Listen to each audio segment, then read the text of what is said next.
Visakhapatnam Gajuwaka Adani Gangavaram port కార్మికులకు అండగా నిలిచిన గాజువాక వైఎస్ఆర్సీపీ ఇన్ఛార్జ్ తిప్పల దేవన్ రెడ్డి.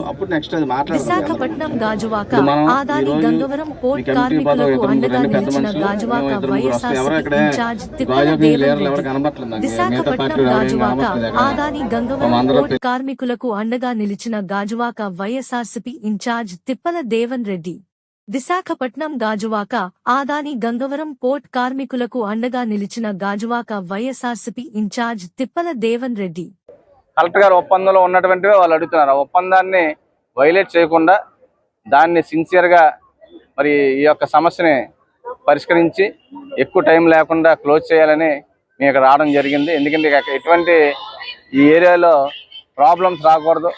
ప్రాబ్లమ్స్ వస్తే మళ్ళీ గొడవ పెద్ద అవుతే మళ్ళీ దీనివలన చాలామంది మరి వాళ్ళ యొక్క జీవితాలు నష్టపోతాయి. అటువంటి నష్టం జరగకుండా పరిష్కారం కోసం ఈరోజు ఇక్కడ రావడం జరిగింది. సో దీని మీద మాట్లాడడానికి మరి గంగవరం పోర్టు యాజమాన్యంతో ఈ చర్చల్లో పాల్గొంటున్నాం. వాళ్ళకి మంచి జరగాలని భగవంతుని ప్రార్థిస్తాం. సరిపోద్ది ఎలాగ పోలీసు వారితో సహకరించి మేము వెళ్తాం. వాళ్ళు కూడా పెడతాం. పెట్టి వాడు చెప్పి ఇస్తావా ఎవరా, ఇస్తే ఎన్ని రోజులు ఇస్తావు, ఏంటి సంగతి, ఇవ్వకపోతే అప్పుడు ఏంటంటే నెక్స్ట్ స్టెప్.